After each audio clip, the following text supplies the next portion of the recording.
So this is a seminar on A Complicated Kindness, a novel by Miriam Toews. In this seminar, we're going to be going over a brief summary, an overview of the characters, a theme analysis, a review of the town, reflection of Nomi, my opinion, conclusion, a media reference, and 3 discussion questions. A Complicated Kindness by Miriam Toews is a novel written about how being in a controlling and strictly religious community can have a powerful impact on people's lives. This novel is told from the perspective of Nomi Nicol, a young girl growing up in the community, now only with their father, after her mother and sister both left the town for fresh starts. Nomi sidesteps the community's rules and regulations to try and fill her days with some sort of entertainment. The story follows her as she struggles with life in an underpopulated town, repression, and rebellion. And now we'll talk about some of the main characters in this novel. The main character was Nomi Nicol. She's the 16-year-old daughter of Ray and Trudy, and she's the protagonist and the narrator. She's sarcastic, cynical, and has a witty way about her. She's very likable. Ray Nicol is Nomi's father. He's quiet, reserved, but he's very loving. He represents the complicated kindness in the town and stays very loyal to his religion. Tash Nicol is not in the story much, only when we flash back to when she was still living with the family.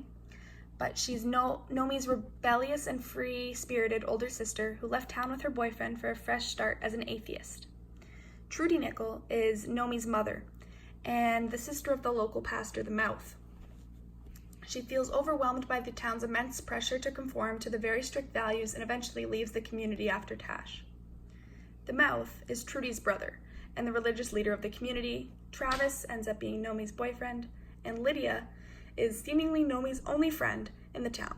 She lives in the hospital due to a mysterious, uncurable disease.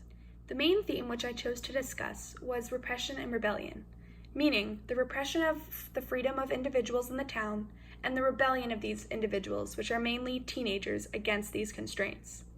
Examples of this are partying, drinking, drugs, sex, unauthorized music, TV, skipping school, missing church, and vandalism.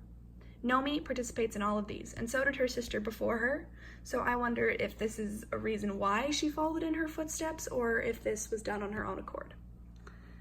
When talking about repression, I mean the strict rules, regulations, and boundaries placed on these individuals' lives. They are unable to live freely and must follow God and the Mouth's will if they hope to stay in the town and not be excommunicated. In this slide, we'll talk about the town. In the community, you can either conform to the norms and rules practiced by the citizens, seen as being good, like attending school, church, no sex, no drugs, no vandalism, no swearing, or listening to unapproved music, and no TV. Or you can break these rules without people knowing. Nomi constantly does, which is being bad. But that's the thing about this town. There's no room for in between. You're in or you're out. You're good or you're bad. Actually, very good or very bad, or very good at being very bad, or very good at being very bad without being detected. So something to keep in mind when reading over that quote is that the quote says there's no room for in-between, when in reality the town is open and bare and underpopulated. The overwhelming pressure of the religion fills up the extra space and forces conformity or excommunication. Another quote is, "The town is so severe and silent, it makes me crazy. The silence. I wonder if a person can die from it." Growing up in a small town is quite different from growing up in a loud urban setting. Instead of overwhelming chaos, the silence can be deafening. And throughout the novel, we see Nomi really struggle with this overwhelming silence. Here we have another quote. "The town office building has a giant filing cabinet full of death certificates that say, 'Choked to death on his own anger,' or 'Suffocated from unexpressed feelings of unhappiness.'" There is an intense pressure put on the residents of the town to stay in the community, follow the rules, and work locally, usually at the chicken farm. And although seemingly peaceful, Nomi's community lacks excitement and entertainment. That's why this quote here talks about people choking on their own anger or suffocating from their unhappiness. Lots of people in this town are very miserable. Throughout the novel, we see Nomi despise the ideal and simplistic life that tourists come to marvel over. This simple and peaceful lifestyle has its drawbacks, as the people are very repressed. She also says that people here just can't wait to die. Nomi's emptiness builds inside of her as the novel progresses, and this shows we can't always judge a book by its cover. From an outside perspective, the town is peaceful and a tourist attraction, when in reality, many of the residents are depressed, don't conform to the rules, or are excommunicated, like Tash and her mother. After Tash and Trudy leave, Nomi is faced with a lot of sadness. She says, "It's hard to grieve in a town where everything that happens is God's will. It's hard to know what to do with your emptiness when you're not supposed to have emptiness." This means that Nomi can rarely complain about her feelings or turn to others for advice because it will just be brushed off by others as fate or God's will. So, Nomi continues on with her cynical sarcasm and wit throughout the novel, most likely as a coping mechanism to escape the constant repression, or all the sadness and trauma she's dealt with. She lost her two biggest role models, her mom and her sister, so maybe this sarcasm is a way of dealing with her sadness. She seems to be struggling with depression and making sense of her emotions. She also is confronted with crippling loneliness, and she finds it can't be filled since the departure of her mother and sister, and she continues to spiral downward. Her town doesn't accept emptiness as a real feeling because God should be filling her heart. For me, this novel fell quite flat.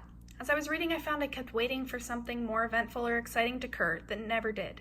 However, this may have been the author's intent, to make the reader experience a feeling of unfulfillment, similar to how Nomi felt about her life. I feel like this novel, much like the setting of its plot, lacked substance, excitement, and emotion. The climax seemed to be when Nomi's life was at its lowest point, and she was experiencing extreme loneliness and emptiness. However, this still didn't create much excitement for the reader. I was disappointed with the ending of the book, because I felt like it didn't wrap up the novel at all. There were many loose ends, and it was never made clear to the reader if Nomi left the community or not. I believe she did, but I'm unsure. In conclusion, the town only appears to be peaceful and relaxing to tourists, when in reality, the freedom of the individuals has been stripped away, so they either must conform, rebel, or leave. Nomi struggles with this repression throughout the duration of the novel, while she rebels, suffers from depression, and makes impulsive choices to try and escape religion's tight grasp on her life. My media example is actually a song. It's a clip taken from the movie. Well, it's a play, but then it was made again into a movie, Les Mis. So this movie is about Jean Valjean. He was sent to prison for almost 20 years for stealing a loaf of bread to survive. And in the movie, many characters are repressed and denied basic needs like Jean. It's about a rebellion of workers with a political agenda rallying everyone to rebel against those in power. So this clip is actually a song about getting everybody to rebel and stand up for what they believe in. This relates back to A Complicated Kindness because many of the teenagers in the town also rebelled against the religion and the hopes and ideals of the adults in that community. Well, they didn't go into physical violence. Nomi did light Travis's truck on fire, so that is a little bit violent. Lastly, I have my discussion questions.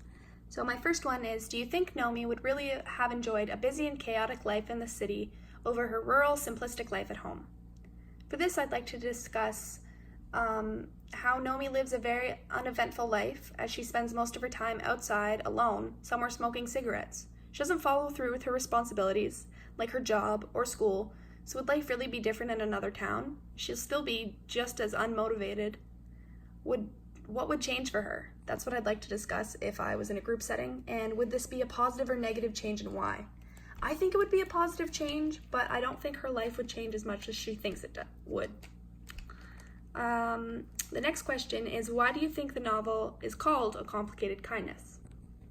I'd like to discuss how in the text that it mentions Nomi's father is an example of the complicated kindness in the town. I think the complicated kindness is an internal conflict within.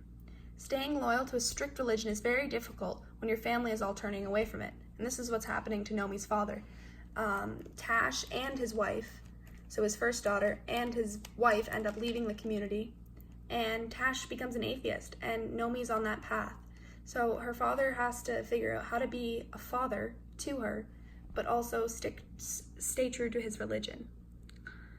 I think I'd like to also discuss alternate titles for the novel, if I was presenting this in front of a class. And my last question is, do you believe that Nomi's mother and her sister's departure are to blame for her intense emptiness? I'd like to talk about how Tash and Trudy's actions directly affected Nomi. They didn't say goodbye to her, and both of them left in the middle of the night. And they could have done this differently. I'd like to talk about what they could have done differently. if they could have stayed, if the family could have all gone somewhere together, and what would I and the class do in their position?